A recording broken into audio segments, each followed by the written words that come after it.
From giant farms keeping bananas from going extinct, to the factory churning out your Ben & Jerry's ice cream flavors, to one of the few dairies that's certified to make creamy Gorgonzola cheese in Italy, to the farm producing beluga caviar that can cost nearly $6,000. We traveled the world to see how all these foods we love buying from the grocery store actually make it there. Our first stop is Magdalena, Colombia, where we learn how farmers are protecting the world's favorite banana from a lethal fungus.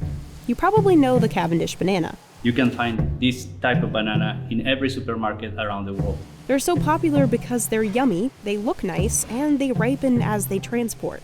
It's high yielding, so it's got quite a thick skin, and so travels well and tastes pretty good. Comes in its own package. But there's a problem. They are sterile, they don't have seeds. No seeds means Cavendish bananas are clones of each other. So the only way to propagate them is in vitro, or by taking new growths called suckers from the base of an older plant. But since they're all genetic copies, Cavendish are really vulnerable to disease. The domino effect, if you have everything wrong with just one clone, one disease can kill everything, plant by plant. That's exactly what's happening with TR4, one of the deadliest plant diseases out there. The fungus doesn't spread to humans, but it does eventually kill the banana plant, so no more fruit grows. Scientists guess the fungus probably started somewhere in Southeast Asia in the 90s and quickly spread across the globe. Then in 2019, it hit Latin America. Combined with the Caribbean, that area grows 75% of the world's bananas. Primero es una reacción de mucho de impacto porque el fusario no estaba ni cerca en el continente y de repente aparece en nuestro departamento, en el departamento de La Guajira, en uno de los departamentos más importantes de producción bananera. To make sure the fungus doesn't spread, farms across Colombia have implemented biosecurity measures. Eva Norte 2 was one of the first farms in the country to detect TR4.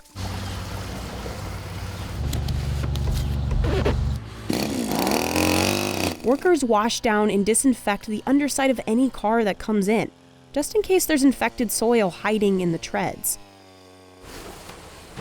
Entonces cualquier parte de nuestra indumentaria que entre en contacto con suelo puede convertirse en un factor de dispersión. Los zapatos los ubica en esta zona, se gira, se pone el overol y se colocan las botas de caucho con que va a ingresar al predio. El calzado es único, esto se considera zona sucia y esto es zona limpia. Zona limpia porque es la que está bajo el control de la desinfección que está de la salida hacia la finca.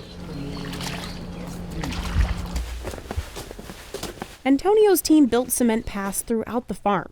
So on their way to harvest, workers aren't walking on open soil. Y hemos visto drásticamente cómo se reduce la cantidad de suelo que se adhiera a las botas. Once they've reached the area ready to be harvested, workers walk through a sanitizing footbath made of ammonium. En promedio aquí en La Guajira, un pediluvio cubre entre 35 a 40 hectáreas. Donde hay focos, en esas zonas colocamos pediluvios adicionales para cubrir la entrada y la salida de esas áreas de foco. Out in the field, workers measure the banana fingers to make sure they're ready to harvest. They're usually ready about 12 to 13 weeks after the fruit stem shows up. One worker cuts down a 65-pound bundle, while the other catches it and carries it to the cableway. That cableway system brings all those banana bunches to the packaging plant. First, workers sanitize the bunches with chlorine. Con el fin de retirar cualquier insecto que pueda venir del campo dentro de la fruta, como en el caso de arañas. Then they check the bananas for quality and any signs of fusarium damage.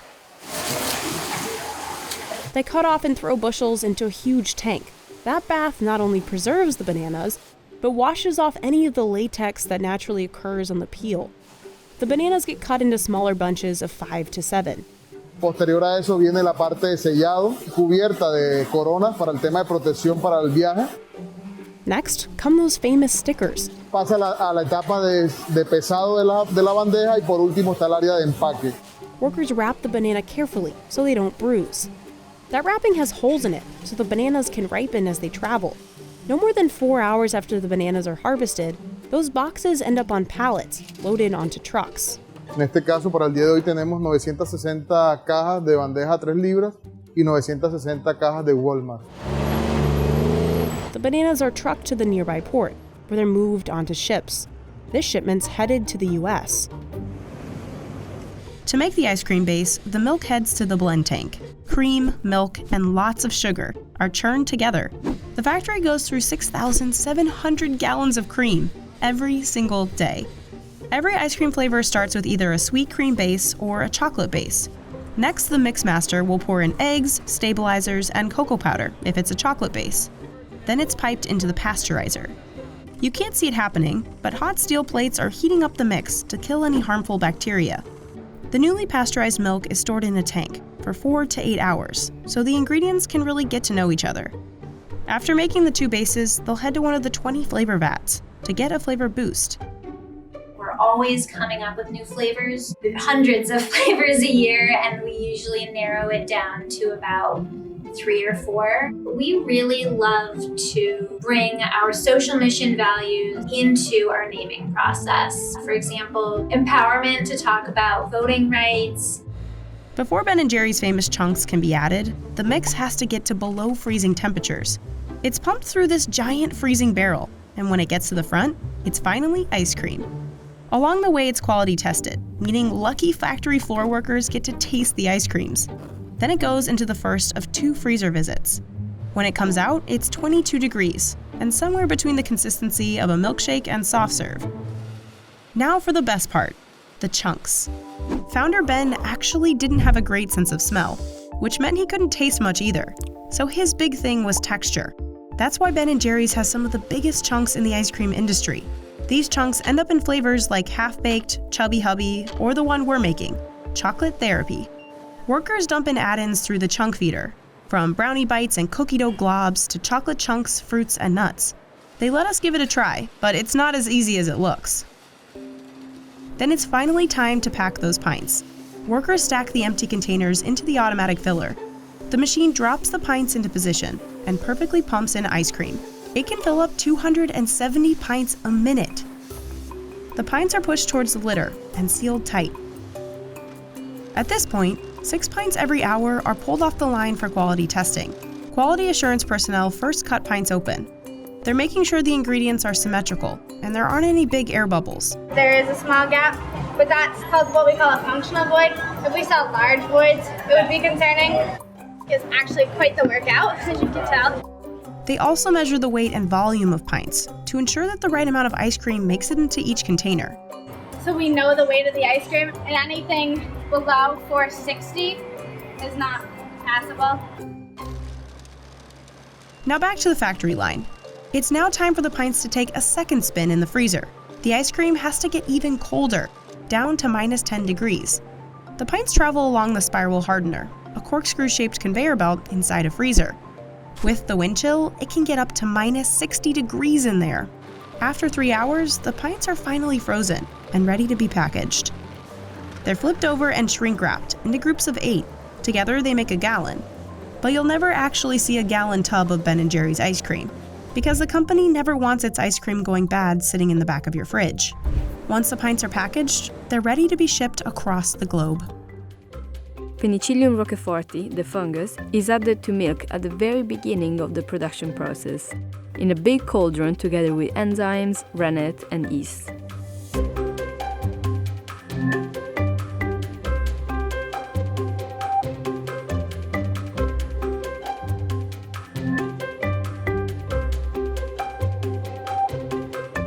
In about 20 minutes, milk becomes curd and can be transferred into molds.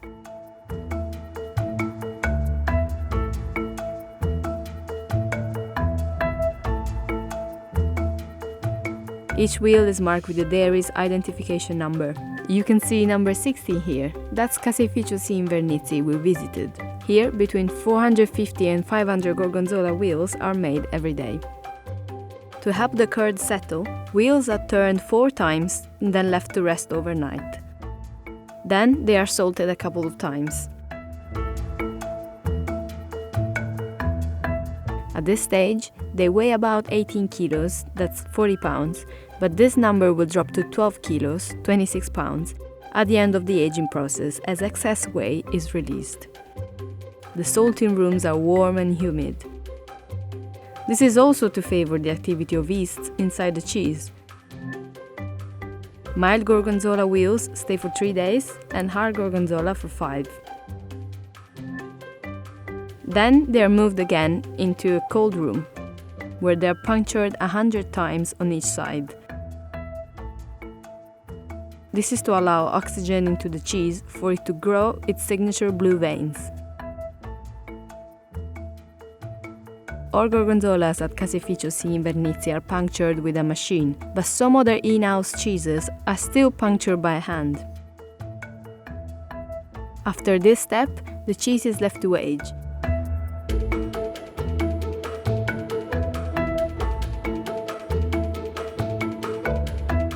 It takes 2 months for the blue, creamy Gorgonzola and 3 months for the green, pungent one. Sturgeons take from 8 to 20 years to produce their eggs, depending on their species. At the top of the chain is beluga, which takes 20 years to mature. When ready, the belly of the fish is sliced open and the egg sac is removed.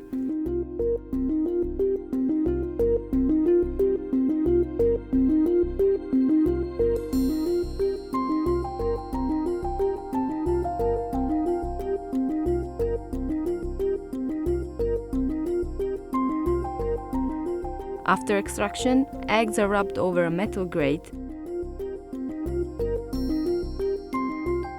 and then rinsed to remove any impurities.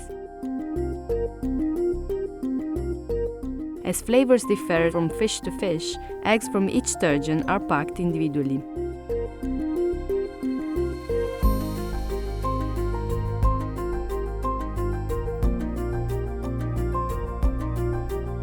The eggs are then salted following the malosol recipe, which means there is a less than 3% salt content.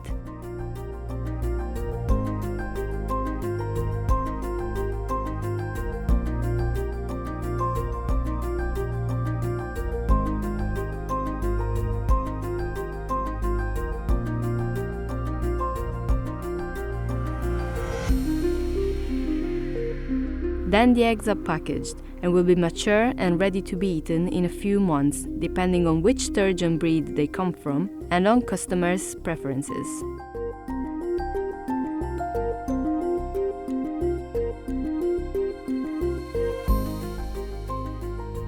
Nós temos uma capacidade produtiva diária à volta de 300 caixas mais ou menos. Fazemos 30 mil latas por dia.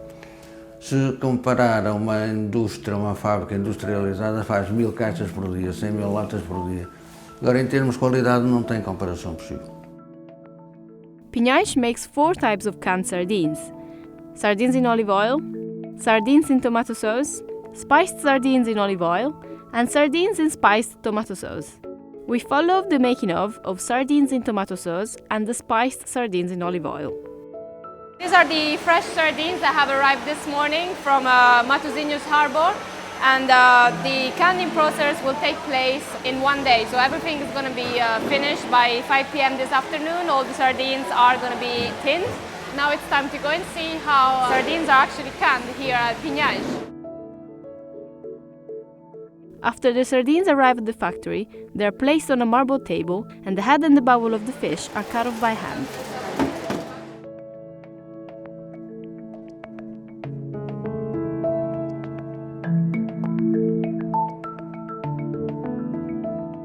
Then they are brined for about half an hour.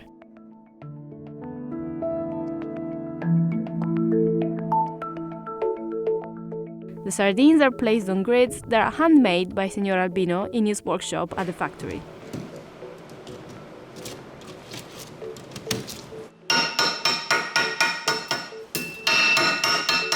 Then the sardines are rinsed to remove salt and steamed.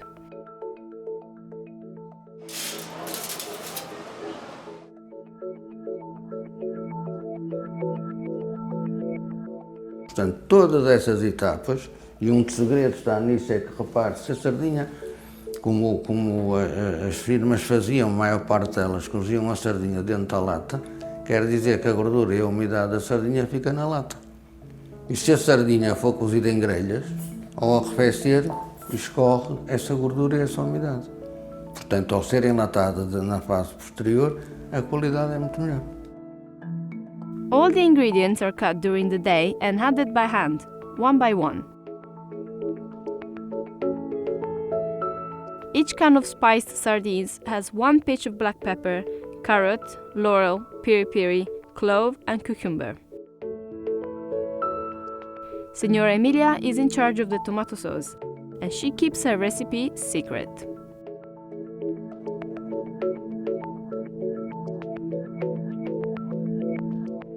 The fish are canned in tin plate tins, then washed and sterilized. These are the only 2 machines at the factory. These 2 ladies are in charge of quality control. They do that by listening carefully to the sound of each tin. This is the sound of a good tin, and this is a bad one. Tins are stored for at least 3 to 6 months. Whenever a customer submits an order, the cans are wrapped by hand, which, by the way, is not an easy job, as I had the chance to wrap a can myself. This one, okay. We have more than one there. Okay. 15. First at the bottom. It's very slippery. With this hand and with this finger.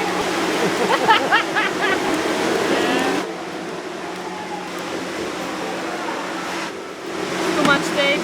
Bit big, no? Well, gotta see. Here at Brew Doctor in Portland, Oregon, the kombucha starts with 3 main ingredients: water, tea, and sugar. It's the same 3 ingredients that have made up the drink since its likely creation, in China, thousands of years ago. In Japan, it was made with seaweed, hence its name, Kombucha. These days, brewers start the tea with botanicals, like rose, mint, and lavender. It's fun with these botanicals to think about the giant fields they come from. A single batch of kombucha needs about 85 pounds of tea to get it going. That'll make 66,000 bottles. In here, what we do is we bring in hot water. Then they add sugar. So essentially what we're doing here is making a big pot of sweet tea that will then get fermented into kombucha. Steeping takes around 40 minutes. Then it's pumped through this waterfall filter. And all the organic material comes out. And so we partner with our local municipalities to compost. To ready the vat for the next batch of tea, this guy crawls in to clean it out. And that already brewed sweet tea heads to tanks in the fermentation room, where the tea first starts to produce alcohol. At 500,000 gallons total, all the liquid in here would almost fill an Olympic-sized swimming pool. The room is kept at a steamy 82 degrees Fahrenheit, and it smells kind of sour. And that seems to be where our kombucha fermentation is happiest. So we add the sweet tea into the tank where there's already a SCOBY. A SCOBY is a symbiotic culture of bacteria and yeast. Essentially, it's a living organism that kickstarts the fermentation process. As the kombucha is fermenting, the SCOBY forms in layers. Eventually, you'll just have layer upon layer upon layer upon layer. It's this guy's job to pop CO2 bubbles that form at the top of the tank. The SCOBY's bacteria eats up the sugar and creates carbon dioxide, which makes kombucha bubbly, and alcohol. As long as it has sugar to feed on, a SCOBY can grow to epic proportions. If this tank were as wide as a swimming pool, it would create a SCOBY the width of a swimming pool. This batch has been fermenting for just over 3 weeks. At this point, Brew Doctor's kombucha has about 3% alcohol by volume. Compare that to a light beer, which sits at 4.2 ABV. Dude, it's so good with alcohol in it. No. Cheers. Every fermented food, from yogurt to kimchi, has trace amounts of alcohol. You can't feed yeast sugar and not create ethanol. That's natural. Brew Doctor pays annually for a distillery license. But because Brew Doctor sells its kombucha as a soft drink, the team has to remove most of the natural alcohol, bringing it from 3% to under the legal limit of 0.5%. They use this machine, common in the wine industry. This column is heated slowly at low temperatures. Cones spin inside to spread out the liquid. A cool vapor evaporates, carrying the small alcohol molecules with it.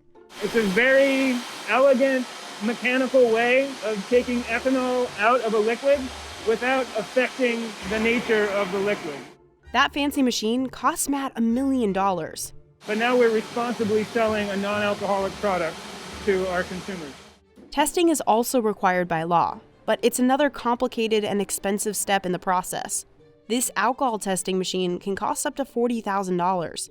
Each bottle gets a label warning of the trace amounts of alcohol. At this point, the alcohol is well under the 0.5% limit.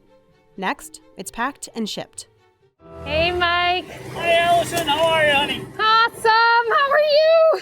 Well, it all starts here in the bog. You might recognize it from those commercials. Hi, we're Ocean Spray cranberry growers. And this is our 100% juice. Starting in the middle of September, the Gilmore family begins preparing its 100 acres of bogs for the wet harvest.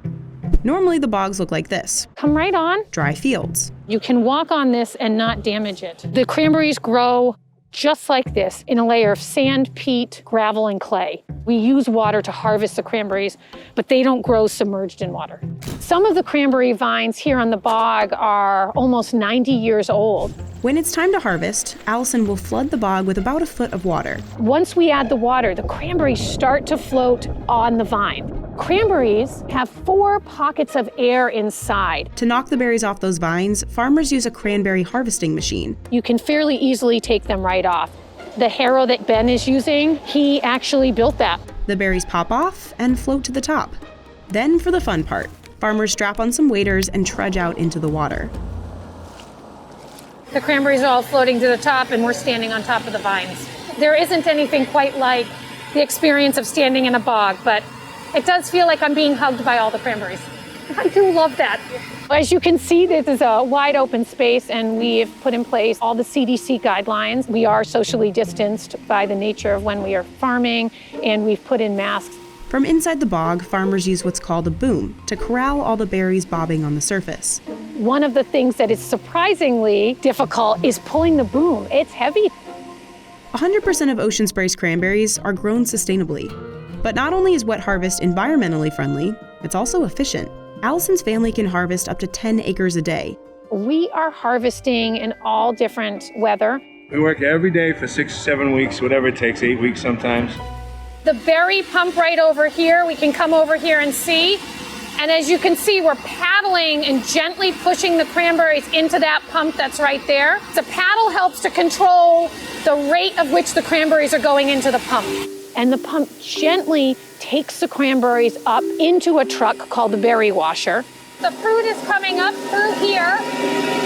It builds up, and then as it moves along, it goes in here where there's a grate, and all the fruit gets washed, and it goes into the back of the truck.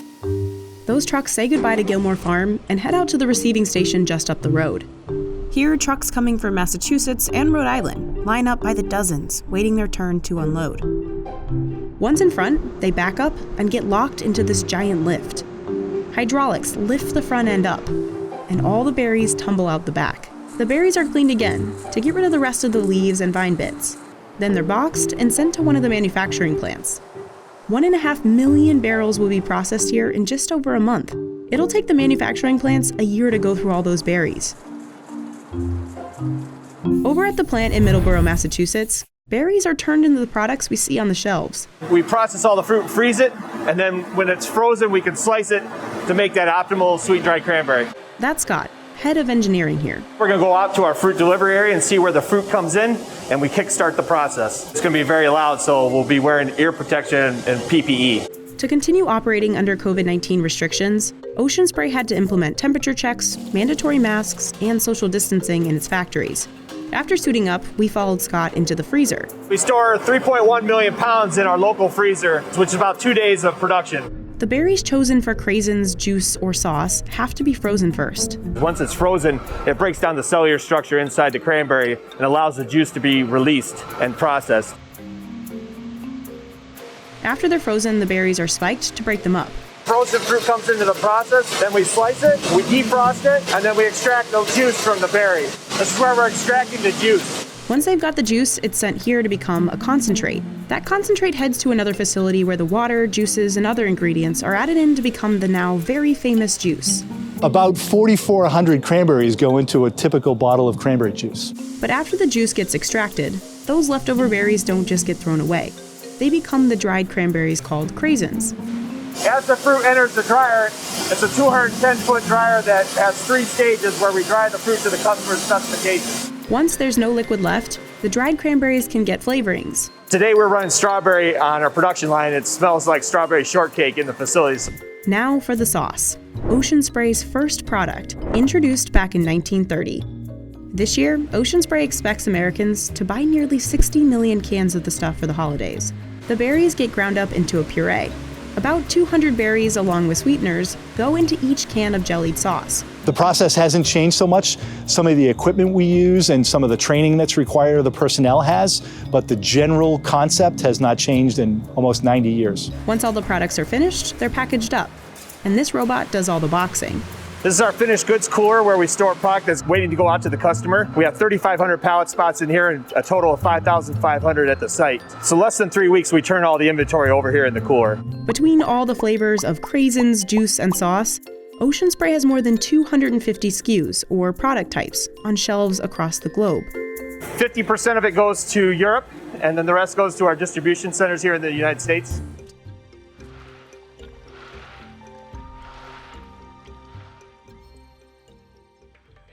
First, they have to find the key to this whole operation: salty brine water underground. They dig 30 feet into the mud to get to it. Digging wells can take up to a week. The families then set up these government-subsidized solar panels. They'll power the pumps that bring brine water to the surface. Then, the Agarias build the salt pans, these expansive salt flats.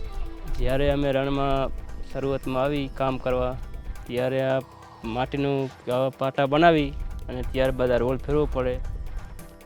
The roller helps them flatten out the earth. અંદર કરી જાય role ફેરવી એટલે જમીન મજબૂત બની જાય એટલે મીઠું સારું બને. They'll make 10 to 20 pans, all by hand. It's back-breaking work. Now, working in the desert is not a joke. Everyone in the family pitches in to help. પાટા તલતા એટલે અમે 3 જણા.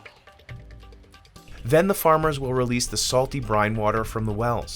It flows between the pans. By the last pan, the water reaches the 24% salinity needed to form big salt crystals. The farmers are so skilled that they know it's the perfect salinity simply by tasting the water.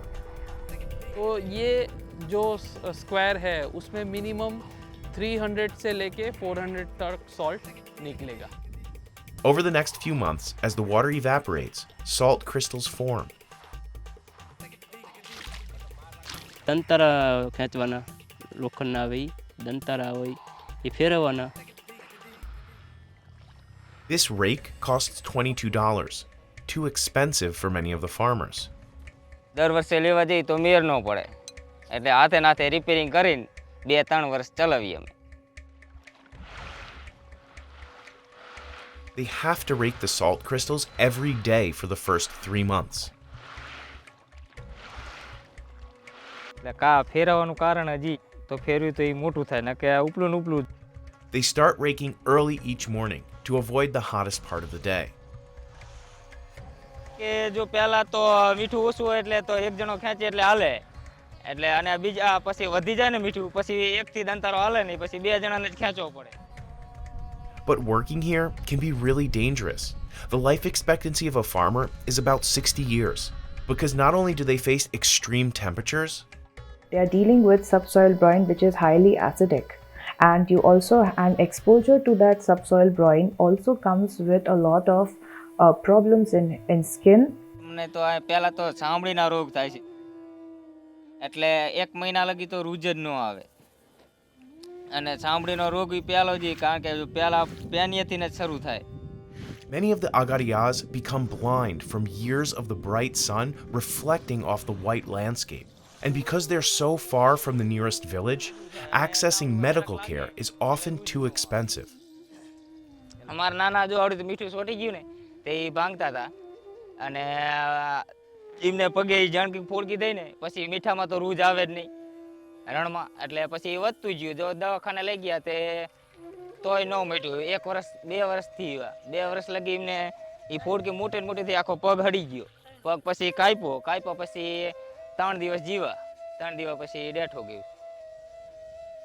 Despite these conditions, the Agarias live and work out here until spring, when the salt is finally ready. They harvest 3 times. The first produces the best quality salt. They leave in April, usually with over 1,000 tons of salt, and they'll sell it to a trader like Rafiq Rahimbai. नमक रण में से लेता हूँ, खरीदता हूँ. खुद का कोई प्रोडक्शन नहीं है. अगरिया से मैं खरीदता हूँ. His team picks up the harvest with trucks.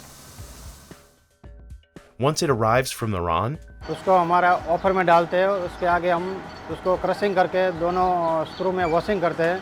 Washing करके हमारा सेंटीफिश के अंदर नमक जाता है और सेंटीफिश वो पानी अलग कर देता है और नमक को अलग कर देता है. Rafiq employs 200 workers at his factory in Tikar, processing and packaging salt. He says he loses about 20% of the salt during the washing and draining process. फिर उसको हम उसमें अंदर आयोडीन डाल देते हैं. आयोडीन डाल के उसको क्रशिंग करते हैं.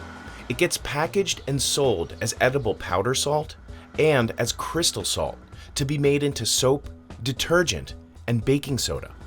This whole process refines the salt and makes it more valuable. So Rafiq can sell his product for upwards of 60 times what the farmers make. Now the process of making Peeps takes just 6 minutes from start to finish. So what's inside a Peep? There are 4 basic ingredients: sugar, corn syrup, gelatin, and air. They all combine to make the marshmallow base. But making that marshmallow isn't easy. Cooking and setting it takes hours. It's very important because Peeps have to be a specific density when they're deposited onto the belt to make sure that the marshmallow is stable. The 6 minutes begin when the marshmallows hit the production belt. For the chicks, those are just deposited. For our 2D shapes, it's basically like a cookie cutter. There's already a thin layer of colored sugar on the belt. Jessica makes 19 colors of sugar, but yellow is our most popular color for chicks and bunnies, followed by pink and then blue. The sugar is colored in these giant drums. The Peeps move on a conveyor belt. They go into an enclosed area that's covered so that when the sugar blows around, it's contained. It's very quick. Any sugar that doesn't stick gets recycled for the next batch on the belt. And Peeps aren't exactly known for their nutritional value. Each chick has 6.8 grams of carbs, and 6 of those come from sugar. Then it's on to the most important part. Peeps become Peeps when they get their decorations. So when they're chicks and they get their eyes added, when they're bunnies and they get their nose added, that's when I would say they officially become Peeps. The decorations are made with edible wax, then squirted onto the Peeps with precision. We have an entire QA team that checks everything frequently throughout the entire production process. We also have associates who check for decoration and making sure that their eyes are in the right spot. We manufacture Peeps all year long. We produce the most Peeps for Easter season, but because they're on shelves starting really in January, we are producing them in the summer and fall. But there's a reason Easter is the brand's time to shine. Acme Smoked Fish is a 4th-generation, family-owned smoked fish company based in Brooklyn. You've probably seen Acme products in well-known markets, like Whole Foods and Zabar's.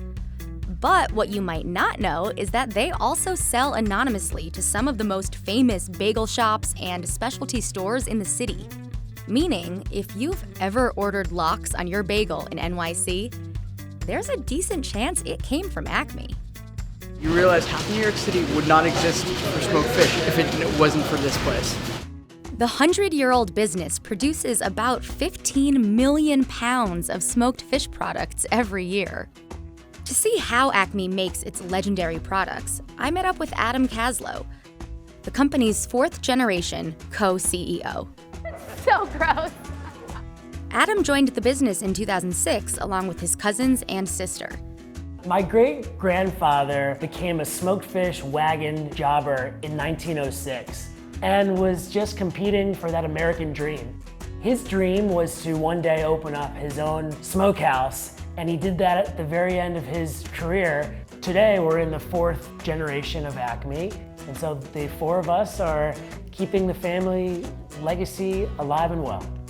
Over the years, Acme has significantly expanded its inventory with products like whitefish salad and poke bowls. But there's one thing that really put them on the map. Their classic smoked Nova salmon. The salmon is expertly trimmed and scraped so that it can fully absorb the salt during the brining stage. It will brine for about 7 days before ultimately undergoing Acme's signature smoking process. The origins of smoking fish are really around preserving food for a later date. So in Europe, people in the 1600s would salt their fish to keep it for extended periods of time.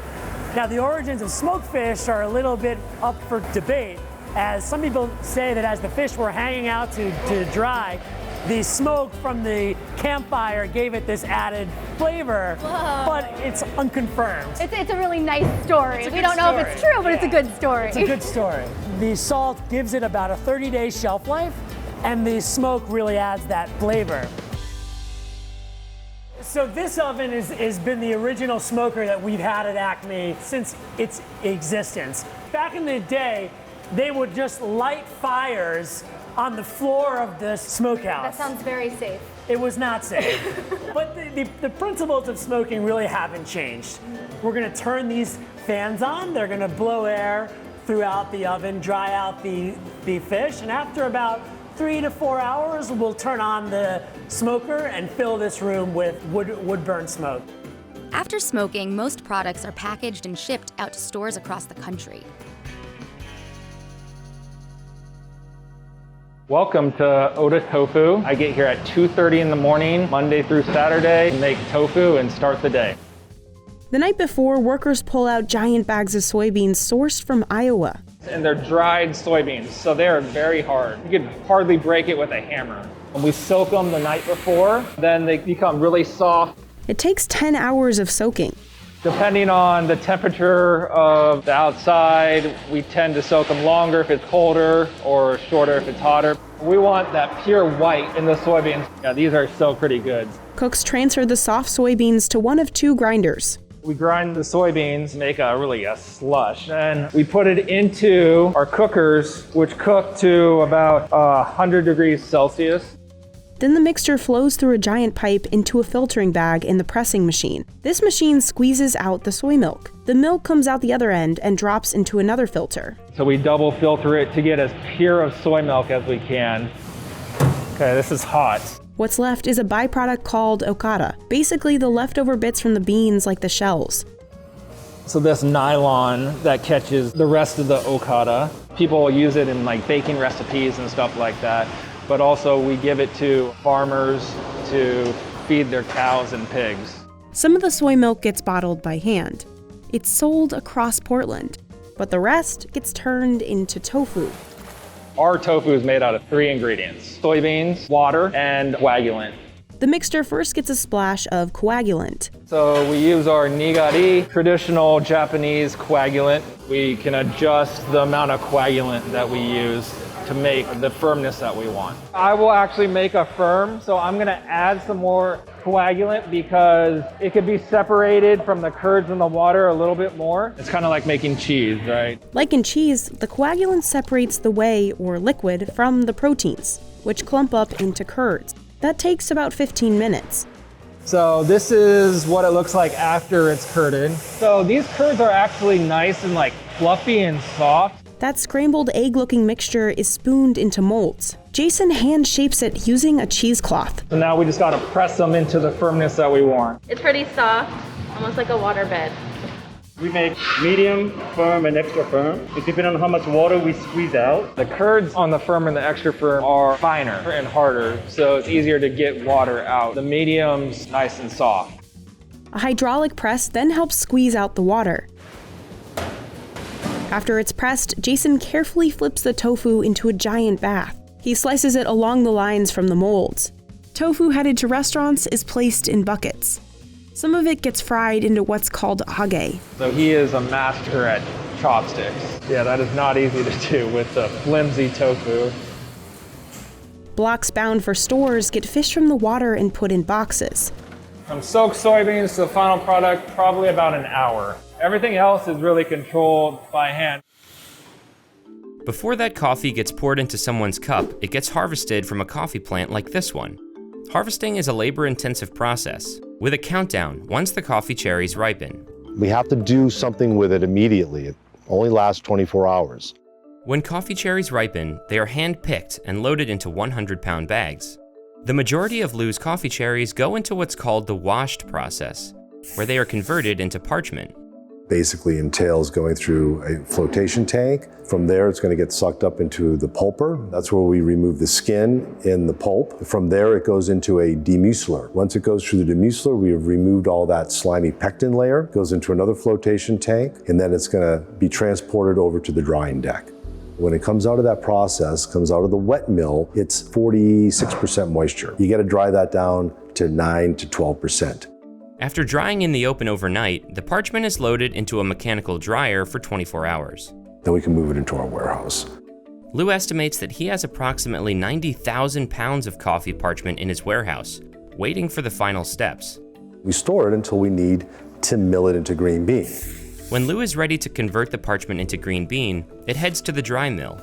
That dry milling process does several things. So first, it's going to hull it, it's going to polish it, then it goes into a classifier, which pulls out all the different sizes.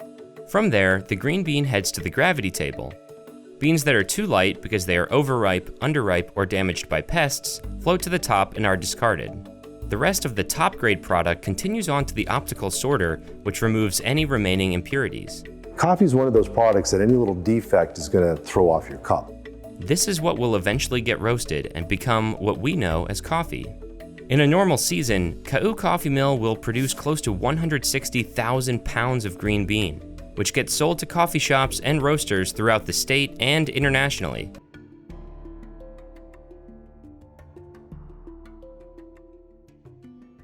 Each flower blooms for just one day a year. Izy koa fa haniry asa foleran'ny lavany, dia tsy maintsy fatsika ohatran'izao zegny ny ampiasaigna andeha haniriagna foleran'ny lavany.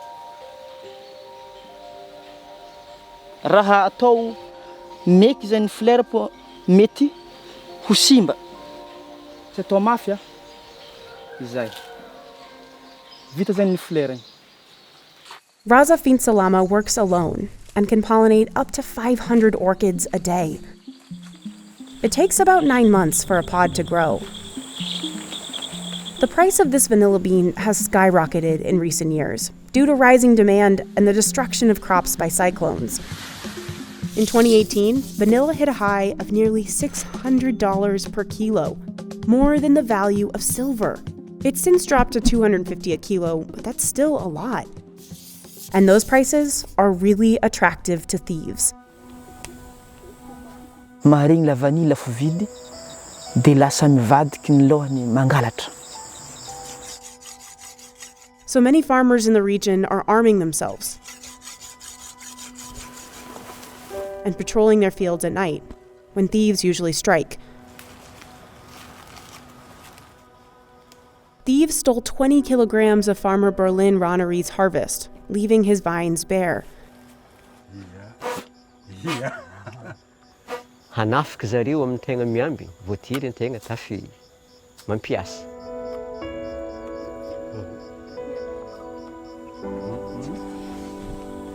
Nanomboka tamin'tao zao, nizaha reto saboho sy ny baskily reto.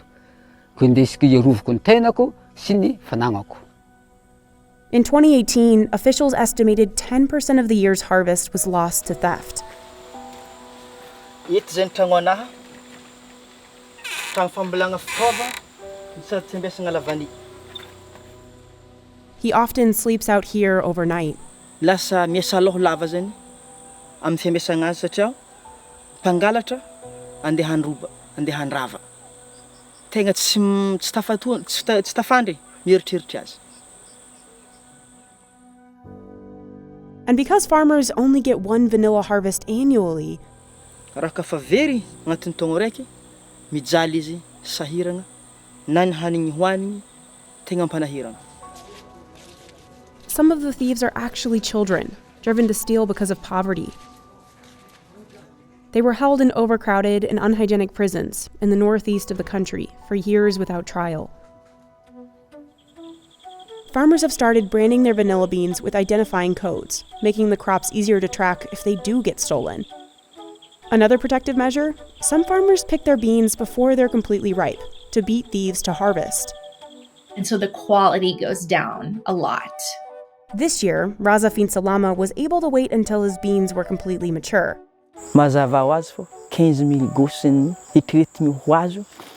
Farmers have to move quickly because the pods start fermenting immediately once they're picked. They pack the vanilla pods in 40-pound bags.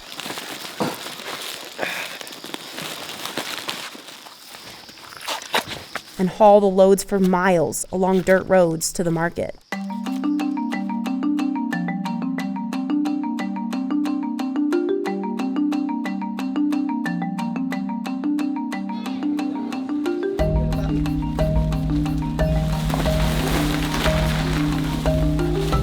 Traditionally, middlemen, called commissionaire, bought these beans in their raw green state, and they held a lot of negotiating power over the farmers, since the beans spoiled quickly. The middlemen are definitely making a lot more money. They can kind of tell people whatever price they want. So some years, farmers walk away happy. In other years, they can barely make ends meet. I have heard farmers say things like, you have to have courage to plant vanilla because it may not be worth it at the end. You may not get anything. Nowadays, Raza Finsalama sells his pods directly to a cooperative called Sahanala.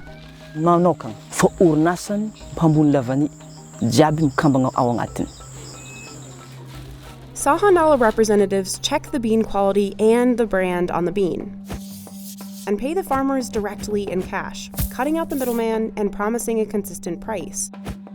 Today, Raza Finsalama earns about $17 for a kilo of raw green vanilla.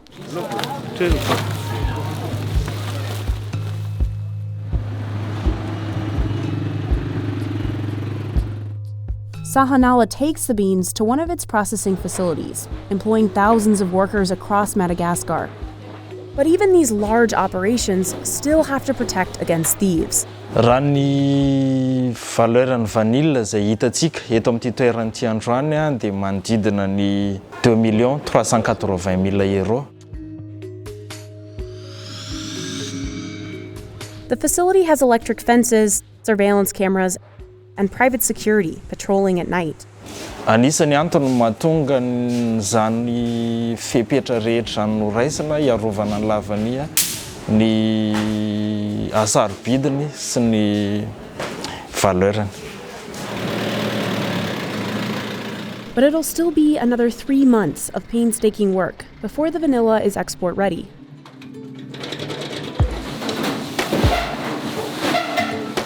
First, workers have to sort the beans by quality and size. Next, they wash each bean to remove any impurities.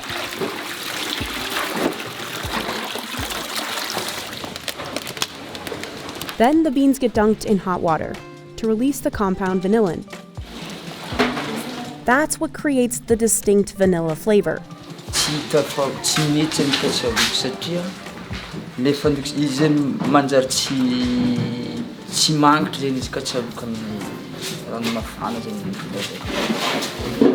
The beans need less than a minute, depending on how ripe they are.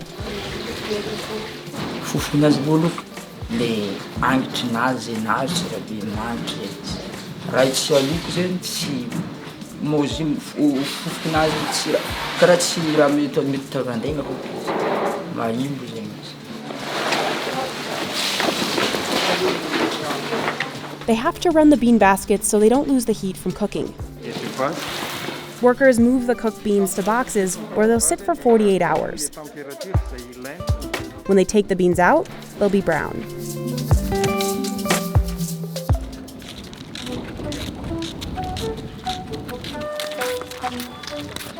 Eto aorianako eto zany dia misy an'ireo ankizy izay mitatitra lavany izay handeha ho atapy amin'ny masoandro. Atapy ny vanille mba hahatonga ny humidité anazy mihena, hahatonga ny goût stable, ary ihany koa mba hahatonga ny hanitra ny lavania hivoaka tsara. There, the beans will stay for 15 to 30 days, depending on the moisture inside.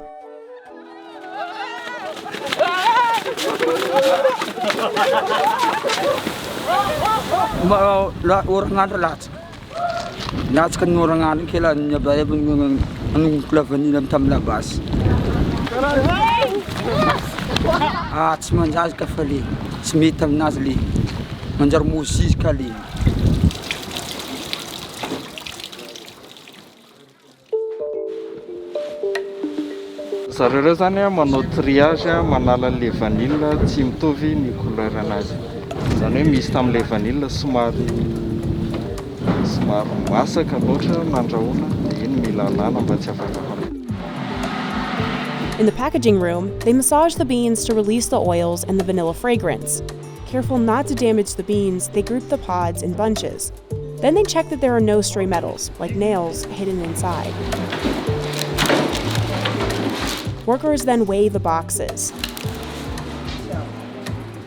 and package them for shipping. Soit elle est vendue en bout, soit elle est extraite parce qu'aux États-Unis la demande est très grande pour tout ce qui est pâtisserie. Sahanala's vanilla beans end up with American-based food processor Archer Daniels Midland.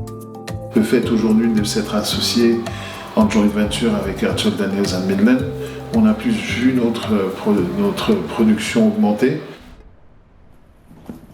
Larry's a fifth-generation farmer in Fort Meade, Florida. We've been growing citrus in my family since the 1850s. When I first started in the industry, citrus occupied over 900,000 acres in the state of Florida. In fact, some years we had too much fruit and market prices were depressed. Just 15 years ago, his family packed 1 million orange cartons a year. Mostly Valencia oranges, the big, sweet, juicy kind. You planted a grove expecting that to last for multiple generations.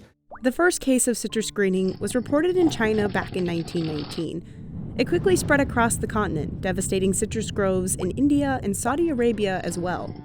No one knows exactly how the Asian citrus psyllid made it to Florida. But in 1998, it showed up on an orange jasmine plant in a backyard in Palm Beach County. And it quickly spread throughout the state on infected rootstocks. But it would take another 7 years before Florida's orange trees showed signs of greening. It spreads throughout the state before you even know it's present. And in 2005, Larry found his first infected tree. It was a real challenge and an eye-opening for us. We knew what a threat it could be to our operation, and we were fearful there were more infected trees that just had not been detected. At first, Larry tried removing all the sick trees, but the insect moved faster, soon infecting too many to control. When a psyllid munches on a citrus tree, it leaves behind the bacteria that causes greening, here in the vascular tissue. The bacteria replicates and blocks this important highway for removing nutrients. Underground, the root systems thin and die out. Above ground, you notice the yellow pattern, the dark green spots. If you can see me through the canopy of this tree, that means this tree is really, really sick. While the trees do keep bearing oranges for a few years, the fruit essentially never ripens. You see it's small in size, it remains green, and when I cut this fruit, you see an odd shape. You can still eat the fruit, it's just not as sweet. The orange juice from this fruit has lower sugar content or bricks than normal fruit, but there's nothing wrong with the juice. But it's awful. And 40% of those oranges fall off the tree sooner than usual. The bacteria is actually starving and kills the tree over time. Today, researchers estimate 90% of all orange trees in the state have the bacteria. No longer do you see citrus trees abundant in the landscape. Larry has kept his trees alive and producing for 15 years, using a combination of horticultural techniques developed by scientists at the University of Florida. Some of our work that is going on right now is finding ways to keep those trees that do have the disease still producing fruit that are usable. You guys want to see what some psyllids look like? Yes. All right. So they're very small. Ooh, there's an escapee actually. They're small, they kind of jump around a little bit. So we use this thing called an aspirator, or the more fun term we use with children is pooter. We just suck them up. It's basically a little vacuum in my hand. Here, Lauren Diepenbrock can study the psyllid's movement to learn what might keep them off a citrus tree.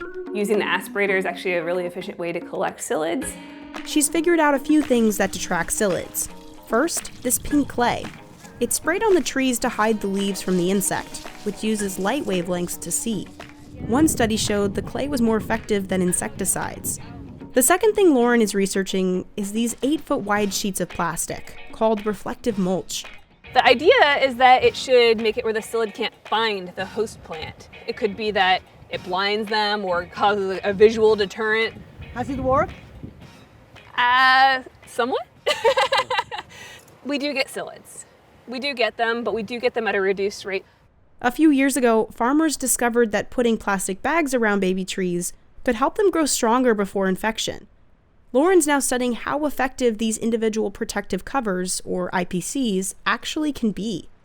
So this is IPC mesh, and as you can see, there's little holes in it. You can see my hand very clearly. Wind, sun, rain, it all gets through here. The goal is to really keep that Asian citrus psyllid off the tree. And then if you look underneath, this is our irrigation. The baby trees will grow in the IPCs for 2 years. So you can see that the trees aren't perfect. We're still gonna have some stuff on them. We do have some pest issues in here, but they look really good compared to what's in the open field. And this will actually give our trees a fighting chance once they're out in the environment and they could potentially get infected with sea lice.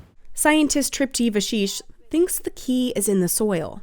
We have been learning that the trees need these nutrients to fight infection. The citrus trees, because of this disease, have very small roots or fewer roots, so they are not very efficient in picking up the nutrients. It's like a job of 10 people needs to be done by one person, same with the roots. She figured out that giving smaller doses of fertilizer and water more frequently helps the sick roots absorb nutrients better. And it's similar like us, 6 small meals each day rather than 3 big meals are better.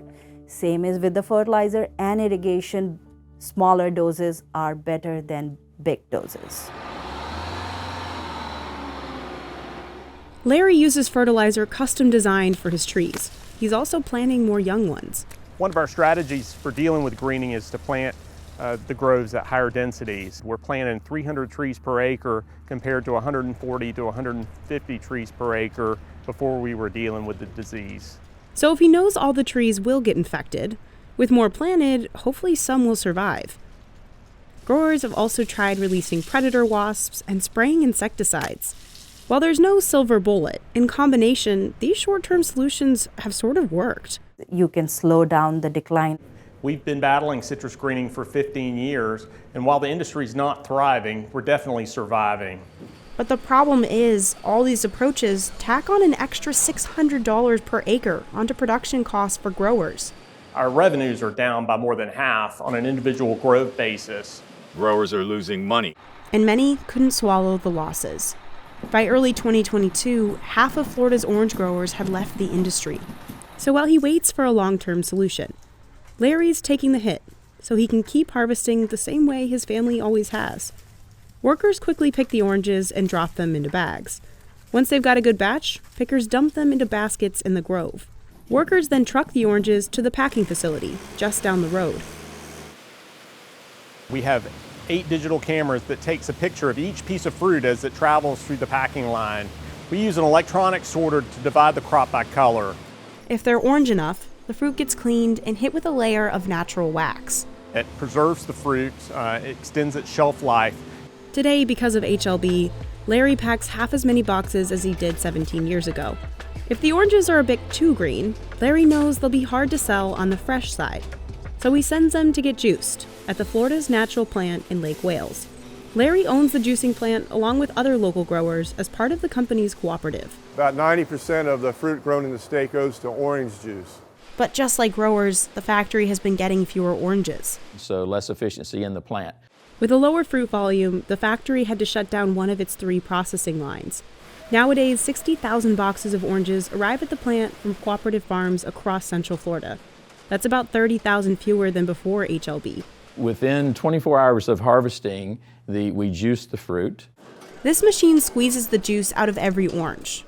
We pull out any seeds, and we also collect the pulp where we can add that back to whatever degree we want to do that. The juice gets pasteurized and then pumped into cartons. But remember, greening affects oranges' natural sugar content. So Florida's Natural has to blend infected oranges with sweeter ones from different regions or even seasons. It still tastes like orange juice, it's just not quite as sweet. Today, the factory pumps out about a third less than pre-greening. They need a home for their fruit where they can get maximum value. that hopefully can sustain their operations until a solution to greening is found. Many scientists believe the long-term solution lies with re-engineering nature, either genetically changing the bug itself or naturally breeding citrus trees. Ultimately, a tree that's resistant or tolerant to the disease will be key. That's the project Fred Gemitter and his team are working on at the University of Florida. They're trying to breed for an HLB-resistant orange variety, meaning even if the disease shows up, the tree won't get sick. To do that, he takes 2 different types of trees, maybe one with yummy oranges, and one that's resistant, and essentially has them mate. And their kid will hopefully still taste good, but won't get HLB. That's really the holy grail of citrus greening research. But that's not easy. Finding a resistant orange is like looking for a genetic needle in a haystack. It's extremely difficult to breed new oranges. We know of some kinds of trees related to oranges that are resistant, and we're trying to access the genetics of those resistant types by making crosses. Fred says it could take more than a decade. So it's long term. There's always an element of serendipity in this. But armed with that miracle-resistant tree, they could be better prepared to tackle future diseases. It's a global, interconnected world we live in. People and plant diseases move about pretty freely, and so there will be another problem, another disease come along. I believe science will continue to deliver new tools that will make growing citrus easier over time. I look forward to those days. I'm sure we'll have other challenges that we'll face in time, but today citrus greening is here to stay. This is John Vigliata. He began his career on the water when he was 13 years old. I started putting oysters in cages in 1995. This aquaculture farm sprawls over 884 acres, the size of over 147 Roman Colosseums. It includes a hatchery, nursery, and part of Virginia's Mobjack Bay. Farming an oyster begins in the hatchery. Here, biologist Chris Smith puts 3,000 adult oysters into a shallow tank called a spawning table. Then, he artificially creates the conditions that cause oysters to spawn. We're controlling the temperature in the tank specifically. It's the all-you-can-eat buffet, getting them ready to spawn. When the oysters spawn, they release their eggs and sperm directly into the water. The eggs and sperm are put into tanks, where they turn into oyster larvae. 1 billion oyster babies are produced in these tanks every year. They remain there for about 3 weeks, feeding on algae and growing shells.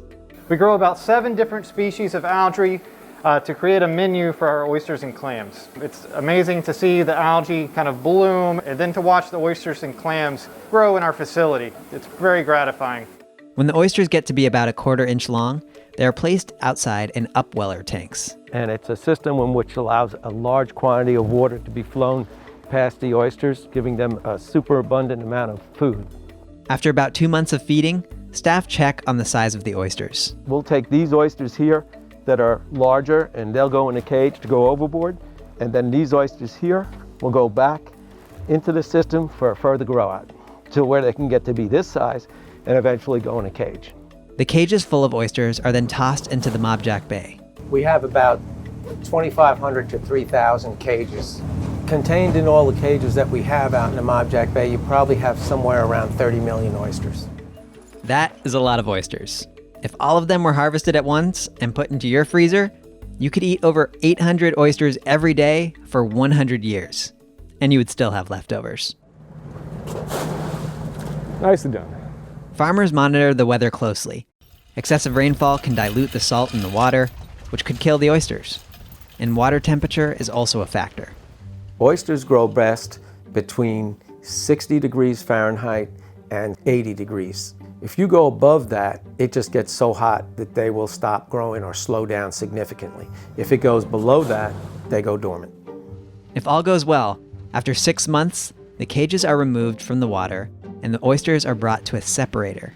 This machine sorts them by size. If they are not big enough to sell, they go back in the water.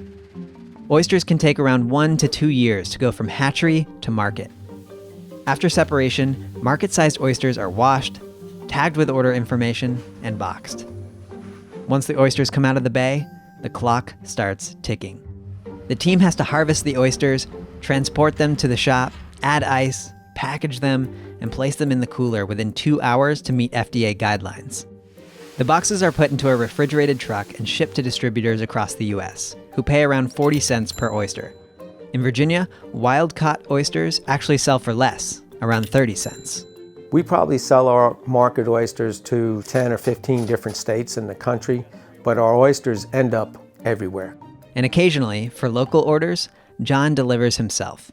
Gotcha. And then you have the tag here. All right, thank you very much. Okay. Customers say that they're fresh, they're delicious. Since 1996, they've gone from farming 100,000 oysters per year to 3.5 million in 2019. Besides selling oysters to eat, the company also sells around 70 million baby oysters each year to farmers up and down the East Coast. Aquaculture is one of the fastest growing food production sectors in the world. While the amount of seafood caught in the wild has not increased by much since the 1980s, demand is up nearly 150%. Aquaculture is filling the gap.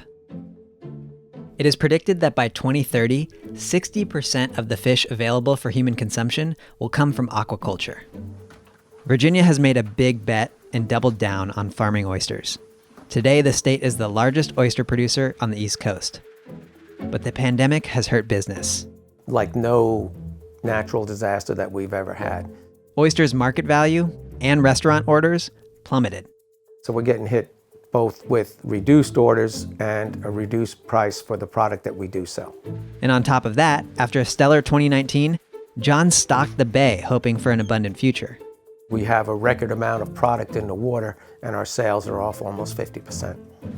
While 2020 was a roller coaster ride for Ward Oyster Company, sales have finally started to pick up. John is optimistic about the future. No matter what happens, he plans to be on the water. I love being out on the water. My office is on the water. You can't get it much better than that. And salt water is in my veins. Workers can harvest about 2,000 limes in a day. They load them onto trucks headed to the packaging facility.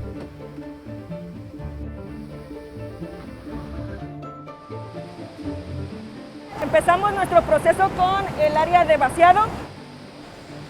This machine dumps limes onto the processing line. Each one gets washed with a detergent disinfectant. Para retirar cualquier tipo de suciedad, polvo que pueda traer de campo la fruta. And hit with a spray of palm wax. It's not just to make the limes look shiny. Fruta es para poner como una capa sobre la fruta que le va a ayudar a su vida de anaquel o a que la fruta tenga una mayor vida, pues que no se deshidrate y que no se madure tan pronto.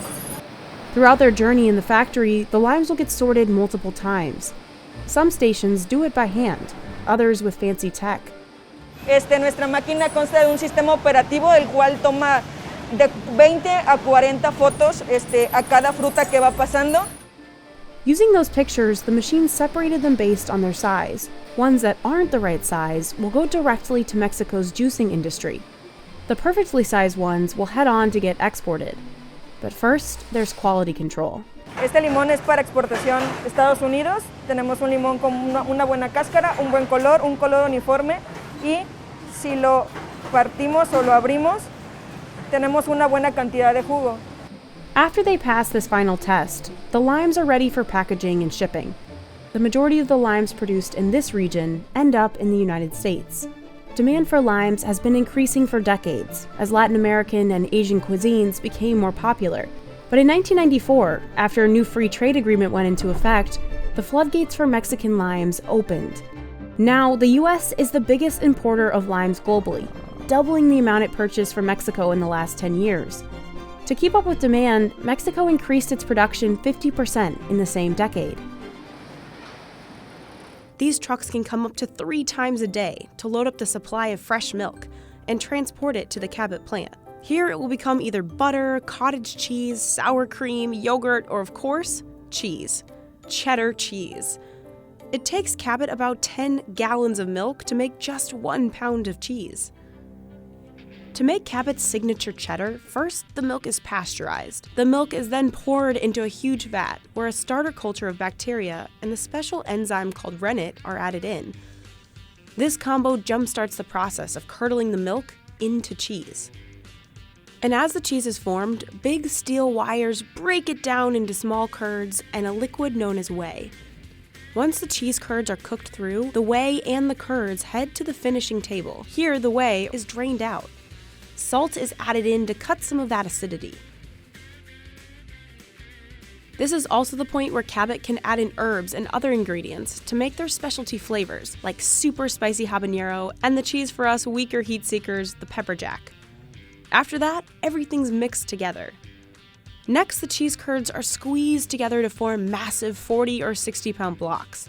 Those blocks are then sent to the aging room, where they're left in a temperature-controlled space to mature. These folks are the cheese graters, the people responsible for making sure Cabot's cheese is aging up to their world's best standard. On average in our inventory, we have close to 70 million pounds of cheese that we repeatedly will sample on an everyday basis. Some days we're evaluating up to 150 samples or vats a day. When the cheese finally makes it to the aging room, the cheese graters take a plug, or a sample, out of each block.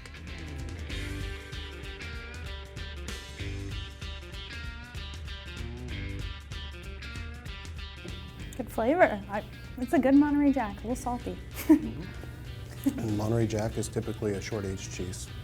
So younger cheese, it's got moisture added to it, make a unique profile. As the cheddar gets older, the flavors that develop become more intense. Yeah, every batch tastes a little bit different. 1,000 different farms, I mean, the mix is always going to be a little bit different. Cheese is a living organism. Graders like Gina and Ted determine when a cheese block is ready to be cut. The blocks head back to the factory for the finishing touches. An industrial slicer breaks those puppies down to a more edible 8-ounce block. Then it's sealed in plastic and boxed up in crates. Those boxes of Cabot's signature cheese and all 50 of their other flavors will end up in stores across all 50 states. This is definitely one of the landmark Chicago staples of food that you have to try if you're in town. There's usually a line out the door. The popcorn starts off with a hybrid of butterfly and mushroom kernels, which are grown just for the company. The kernels are then air-popped, which means no oil is necessary. Once air-popped, the kernels are set aside while the caramel heats to an optimal temperature. There are a total of 7 ingredients in the caramel crisp flavor. Garrett Popcorn wouldn't tell us all of them, but it did say 2 were water and caramel, while the other 5 can be found in most pantries and refrigerators. The smell of the caramel is overwhelming and it's beautiful, and it's taking all of my willpower not to just grab a piece of that caramel crisp. I'm really surprised that none of the popcorn itself is being crushed by the weight of the caramel. That's because the caramel crisp begins with butterfly kernels. And butterfly kernels, as the name denotes, have wings on them. So when mixed in with the caramel, the larger surface area on each and every kernel allows for more caramel to be glazed on top without crushing it. Next, the vat of coated popcorn is poured onto a cooling tray.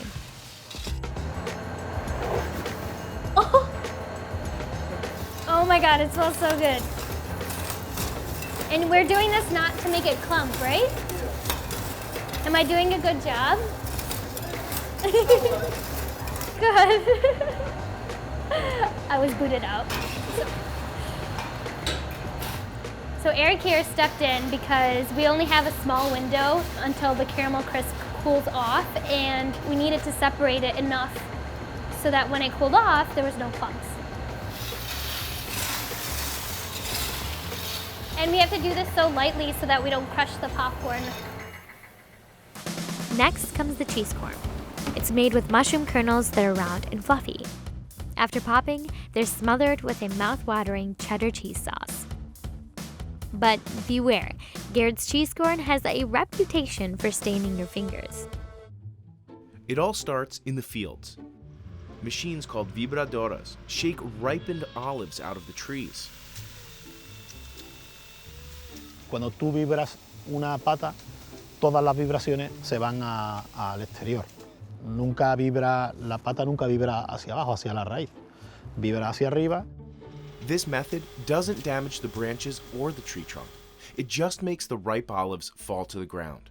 Benito says he's never harvested so few olives in a season. Una sequía tan larga, tan horrorosa en nuestra zona. Satellite images show just how dry this area has become.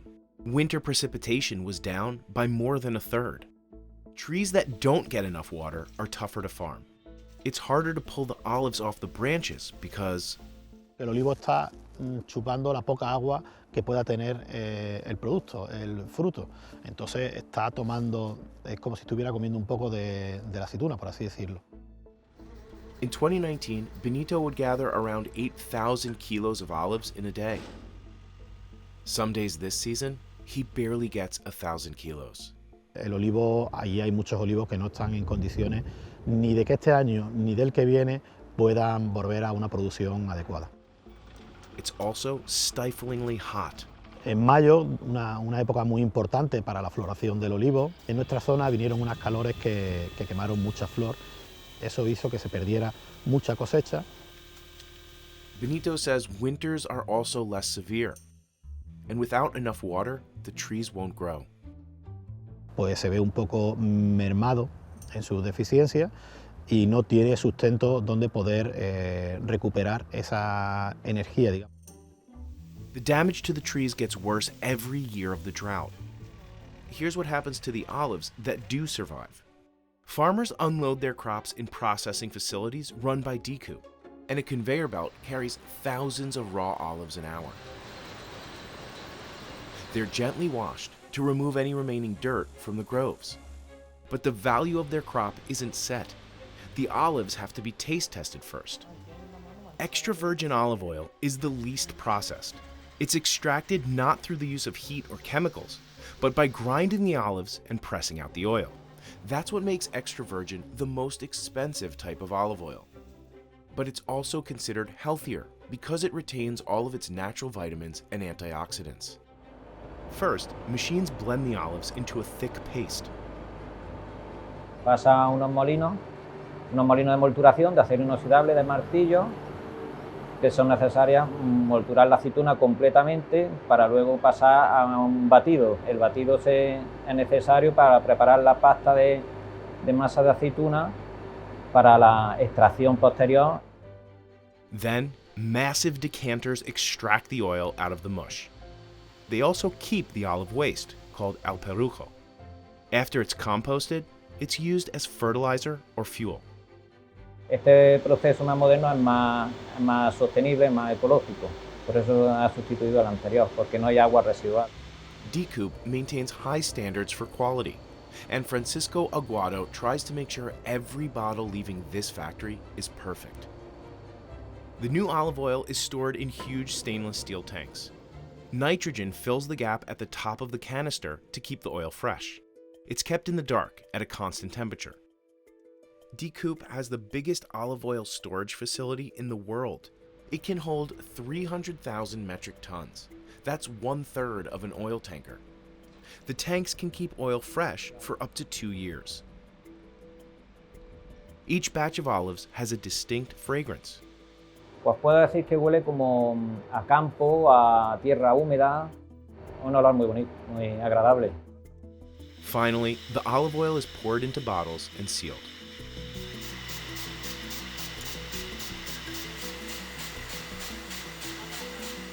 Now, it's ready to be delivered all over the world.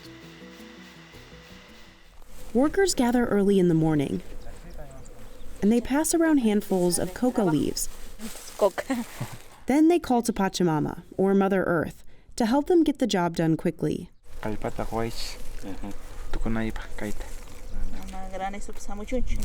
Ignacio says the plant acts as a mild stimulant that gives them strength.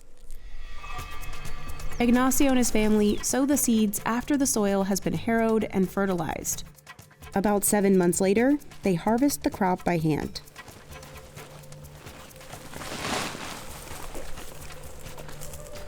Y se pone a secar al sol. Como está lloviendo ahorita, el grano está húmedo. Y cuando está húmedo, si lo colocamos, tiende a honguearse. Then they cut the branches and remove the edible parts of the grain.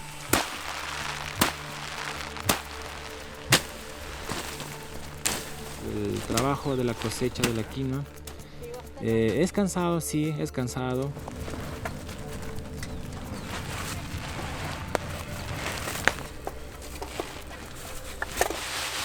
They shake the grain to remove any leftover dirt, and then transfer the quinoa to a small warehouse. Gracias al apoyo que tengo de mis hermanos y de mis padres, entre todos hemos ido trabajando un poco más. Listo para la planta. About a decade ago, Ignacio and his family would have traveled across the country to sell their quinoa. Nosotros teníamos que llevarlo a otro lugar, ¿no? Al mercado local, llevar quizás hasta Juliaca, hasta Puno, ¿no? Para poder venderlo. Cosa que hacía un trabajo de más, ¿no? But that's now the job of Copacabana, a cooperative that represents more than 600 farmers in southern Peru. De ahí fue la iniciativa para poder nosotros como productores unirnos, ¿no? Hacer un equipo, en formar una alianza con unos productores de otras zonas también.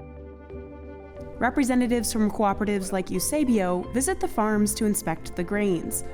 The cooperatives pay farmers like Ignacio about $1.50 per kilo.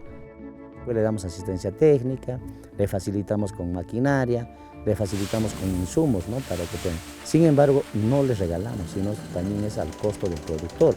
About 1,200 tons of quinoa are processed every year at the cooperative's facilities. Once the quinoa reaches their warehouse, workers thoroughly wash it twice to remove a bitter chemical called saponin. Porque si no se hace un buen lavado, entonces tiene cierto amargor la quinoa.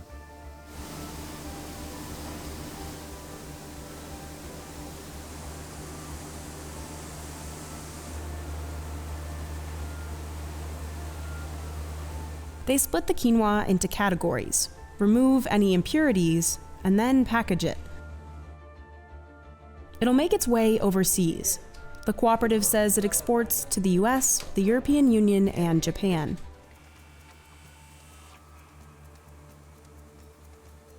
Workers load up their dinghies. They commute 10 miles along the Rio dos Peixes. Then they hike into the rainforest. Evanuson Krishi Morima is the president of the Apiacá tribe. Mas para identificar outra pessoa que está em longa distância, né? Para a gente saber a direção certa. They're headed to Brazil nut trees that grew thanks to these guys, the agoutis. The rodents bury the fallen pods to eat later. So when the rodent has a bad memory, there will be a new tree. If a rodent is eaten by a jaguar, there will be a new tree. The Brazil nut trees can live to be 500 years old. They reach 165 feet tall, as high as a 15-story building, and their trunks over 6 feet wide. Because they are usually above every other trees in the canopies. Collectors wait for the pods to drop naturally between November and May. That's what makes this such a sustainable nut. Each tree drops about 300 pods every season, and they can come down at 50 miles per hour. If you are down there and one of these things fall in your head, you're dead. Catar ouriço por ouriço, por fazer montinho e jogar lá no. Then they get to work cracking. Como eu já cortei meu dedo, né? Dentro desse ouriço tem aproximadamente varia de 15 a 30 castanhas dentro. They make their way back, this time carrying bags that are roughly 100 pounds. Pega uma caixa de supermercado e lava a castanha. Workers will spread them out on beds to dry them in the hot sun. Depois da secagem, a gente pode embalar. Coloca num saco limpo. The Apiacá once numbered in the tens of thousands, but they haven't had an easy past, facing massacres, persecution, epidemics, and enslavement from rubber tappers. And now there's less than 1,000 Apiacá left. In the 1900s, they started selling and exporting nuts to Europe. They depended on middlemen from big cities who made the trip to their remote village to buy nuts for just 6 cents a kilo. Não tinha ninguém para recorrer, era o jeito de entregar a nossa produção com preço bem mínimo, né? It wasn't lucrative enough, and many families left the industry altogether. It collapsed big time. When the price of the nuts is so low, then it is not an incentive to people to harvest it. While agricultural cooperatives aren't a new concept, environmental technician Antonio Vieira Gimelo thought it might work for the Apiacá. So he joined 4 tribes across Mato Grosso into one cooperative called Copama. The collectors would then sell directly to the cooperative, cutting out the middlemen completely. And the idea saved the local nut industry. E hoje em dia já estão trabalhando com R$8 o quilo, né? That's about $1.64 a kilo. It may not sound like much, but it's more than a 2,000% increase from the 6 cents collectors made before. Workers then transport the dry nuts to a processing factory in the town of Juruena. Uma viagem aí de 500 quilômetros de distância para esse produto chegar até na Copavan. Once the nuts arrive, workers transfer them to the dryer. They'll stay here for 10 to 12 hours. Lá é colocado lenha, manda o vapor para cá, secou, manda para os barracões onde ela vai ficar estocada para a gente estar trabalhando durante todo o ano. The factory tries to stock up, so they have enough supply to last the 6 months of the off-season. They're dried again for 4 days to extend the shelf life. Then they had to get steamed to loosen up the shell. A gente leva para torragem e depois elas voltam para fazer a seleção final, que é o processo de tirar casquinhas, ver se tem alguma danificada, separar o restante da quebrada da inteira e fazer um empacotamento que é para levar. Here in New York City, Junior's is an institution, but its cheesecakes aren't actually made in the city anymore. In 2015, the company moved to this New Jersey plant. When we took over this building, because we didn't have the space to do it out of Queens. 240 workers whip up millions of cheesecakes and layer cakes here every year. Not surprisingly, every batch starts with the most important ingredient. This year we'll probably go through about 7 million pounds of cream cheese. Junior's partners with Kraft Heinz, the maker of Philadelphia cream cheese. Workers unwrap each of those giant blocks of cream cheese and tip them into the mixing bowl. So far we have cream cheese, we have sugar, we have eggs. Still to come, we have some heavy cream, some vanilla, and I think that's just about it. It's kind of simple. Workers roll these giant mixing bowls over to the assembly line. To speed up production, Alan added automatic depositors. It gets pumped up here into here. This is going to meter out exactly the right amount. First, workers drop a slice of vanilla cake, not graham cracker crust, into each pan. We use cake on the bottom because this is a recipe that my grandfather created in 1950. It's a lot of work just to make the bottoms. Slowly, the pump works its way through the entire batch of batter, plopping perfect dollops into each pan. Then this guy knocks out any excess air. On this line, they're making strawberry swirl cheesecake. The swirl used to be piped by hand, but this robot took over the gig in 2017. Next, the cakes head to baking. But this step also has a unique twist. A lot of bakeries use rack ovens where you just slide the whole rack in, you slide the whole rack out. It doesn't work for our cheesecake.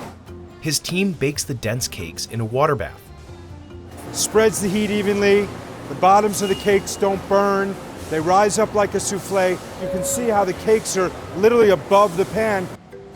When they're golden brown, workers pull out the trays and pour out leftover water. Then, they test the internal temperature. They take temperatures for food safety, but I can see with my eyes. After they've rested, the cakes aren't jiggly anymore. We don't do jiggly, we do juniors. Using this repurposed pizza oven, bakers can heat the pans just enough to release the settled cakes. After the cheesecakes get depanned, we bring them into our blast freezer. Alan keeps it at a balmy 0 degrees inside. But it's not just plain or swirl cheesecakes in this freezer. The company whips up dozens of different flavors of cheesecakes, layer cakes, and desserts. The chocolate mousse cheesecake is hit with a heaping pile of mousse, doused in a waterfall of chocolate, and covered in mini chocolate chips. There's also the pumpkin layer cake cheesecake. Robots and bakers work together to ice it. Leftover cake tops are ground up to make the crumb that goes around the edges. All the finished and chilled cakes converge on the packaging line, from the pumpkin cheesecake to the 24 mini cheesecake variety pack bound for Costco.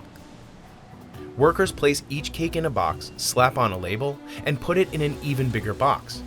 That all heads to the freezer a second time. This will all be gone within 30 days. Right now it's enough space, but I can see maybe next year us needing even more space. This is going around the whole country. Most of the 6-inch cheesecakes end up in one of the 12,000 supermarkets supplied by juniors. From Wegmans to Kroger, Publix, Stop and Shop, ShopRite. Tomato ketchup is one of the world's most popular condiments, and it can be found in many households around the world. We have it with burgers, fries, and just about anything that we can think of to complement our meals. Heinz is one of the market leaders in ketchup, selling over 650 million bottles of ketchup around the world every year. We visited its European factory in the Netherlands to see how the world-famous condiment is made.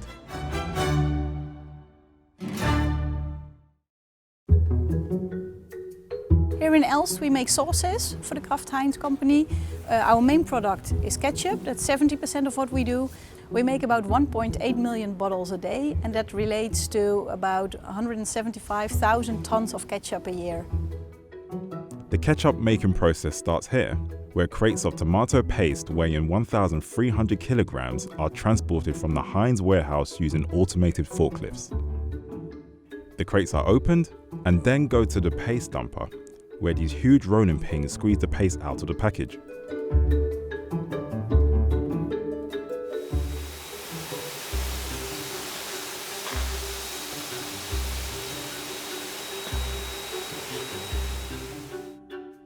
After the paste has been extracted, it sits in a storage bin where it's mixed with water to give it a smoother consistency.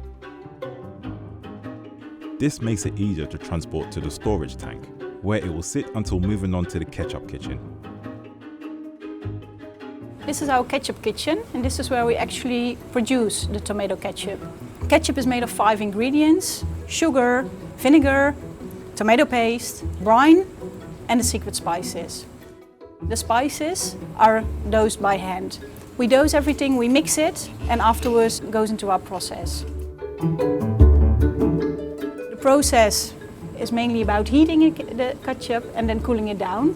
Afterwards we fill it into the bottles. But before any ketchup can be shipped, each batch must be rigorously tested through this contraption, which Heinz calls the quantifier. This is our quantifier. It's a method where we measure viscosity of our Heinz tomato ketchup. It's a methodology that we use in all our ketchup factories, so that we compare the ketchup quality for all the factories. What we do is we put a certain amount of ketchup inside the quantifier, we release it, and we measure how fast it has traveled after 10 seconds.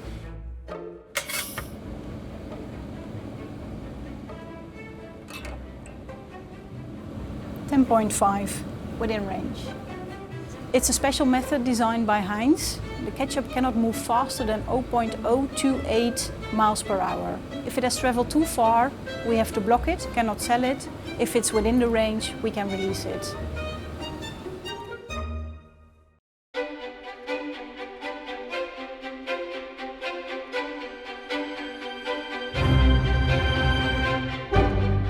For the empty bottles, they go into the filler. We have 70 filling heads. It's a filler that works by weight.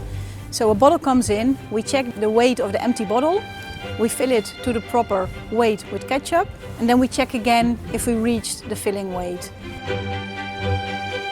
The boxes with caps are emptied at the bottom floor by the operator and transported upstairs.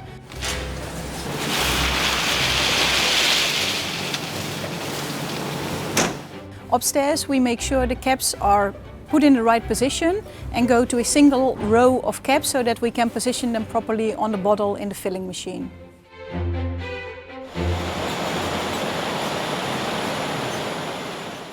And for this bottle we have 3 labels, so we have a neck label, a back label and a front label. These labels are self-adhesive, so we don't need any glue for it. After the labeler we go to a tray packer, where we get the tray from the bottom. We fold it around the bottles. After that, put a shrink wrap around it and make sure the bottles are tight and packed in the tray.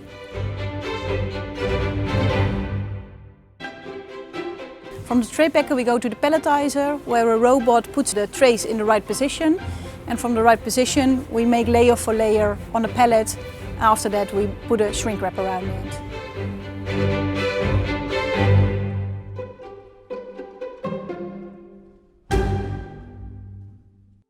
Now that we've seen how its iconic ketchup is made, how did Heinz become the prominent brand it is today?